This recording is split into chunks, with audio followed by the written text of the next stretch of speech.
বিচারপতি মানিক আল্লামা সাঈদী রাহিমাহুল্লাহকে মিথ্যা দোষে দণ্ডিত করে ফাঁসির রায় দিয়েছিল। আমি সাঈদীকে ফাঁসি দিয়েছিলাম, শুধু এইটুকুই বলি, আপনার সে যেই হোক না কেন। এবং যেই বিচারপতি এসকে সিনহা ফাঁসির রায় দেয় নাই, কারাদণ্ড দিয়েছিল, তিনি তার প্রচন্ড সমালোচনা করেছিলেন। এবং 116 জন যে আলেমদের লিস্ট এবং কথায় কথায় আলেম ওলামাদেরকে রাজাকার বলে গালি দেওয়া, সর্বশেষ একটা টক শোতে চ্যানেল আইতে উপস্থাপিকে হেনস্থা করা, আজকে সেই বিচারপতি মানিক লক্ষ লক্ষ টাকা দিয়েও এই সীমান্ত পার হতে পারে নাই। এবং সে পাতা খেয়ে জঙ্গলে পড়ে থেকে এবং পালানোর সময় সারা জীবন যে ইসলামের বিরোধিতা করেছে, আলেমদের বিরোধিতা করেছে, দাঁড়ির ইসলামের শায়েরের বিরোধিতা করেছে, ইসলামের চিহ্ন সেই দাঁড়ি সে রেখেছে পালানোর জন্য। আমরা দেখছি যে কেউ পালানোর জন্য দাঁড়ি কেটে ফেলছে, আবার কেউ বাঁচার জন্য দাঁড়ি রাখছে। এই বিচারপতি মানিক একদিন বিচার করতো, মিথ্যা মিথ্যা বিচার করতো, মিথ্যা রায় দিত, ইসলাম বিদ্বেষী, আলেম বিদ্বেষী। আজকে আল্লাহ তাআলা তাকে বিচারের কাঠগড়ায় দাঁড় করিয়ে দিয়েছে। আমরা তো বলেছিলাম যে হয়তো আল্লাহ তাআলা তাকে পরকালে ধরবে, কিন্তু আল্লাহর ধর এত কঠোর, এত কড়া, এত দ্রুত আমরা দেখতে পারবো ভাবতেও পারি নাই। ইন্না বাতশা রাব্বিকা লাশাদীদ, নিশ্চয়ই আল্লাহ তাআলার পাকড়াও অত্যন্ত কঠোর। আলেম ওলামাদেরকে যখন এরা গ্রেফতার করত,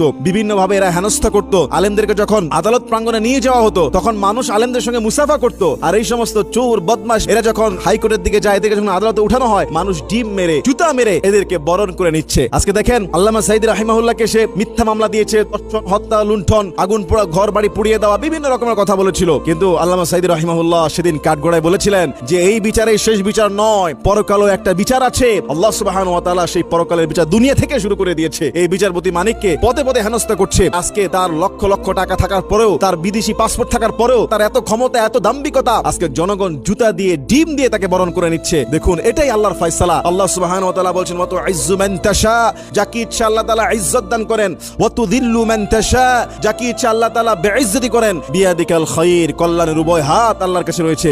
ইন্নাকা আলা কুল্লি শাইইন কাদির, নিশ্চয়ই আল্লাহ তাআলা সর্ববিষয়ে সর্বশক্তিমান। এজন্য দুনিয়ার জীবনে শেষ জীবন নয়, পরকালে একটা ধরা আছে, পরকালের একটা বিচার আছে। এই বিচারপতির এই বর্তমানে এই হেনস্থা থেকে, তার এই বেইজ্জতি থেকেও শিক্ষা নেওয়া উচিত যে কোনো কারণে যদি কেউ দাম্ভিকতা প্রকাশ করে, আলেমদের পিছনে লাগে এবং মিথ্যা রায় দেয়, মিথ্যা মামলা করে, মিথ্যা হামলা করে, তাদেরও পরিণত এমনও হতে পারে এবং কঠোর আযাব তো কবরে পরকালে রয়েছে, দুনিয়াতে আল্লাহ পাকড়াও করতে পারেন। আল্লাহ তাআলা ছাড় দেন, ছেড়ে দেয় না, তার নজির আমরা দেখছি।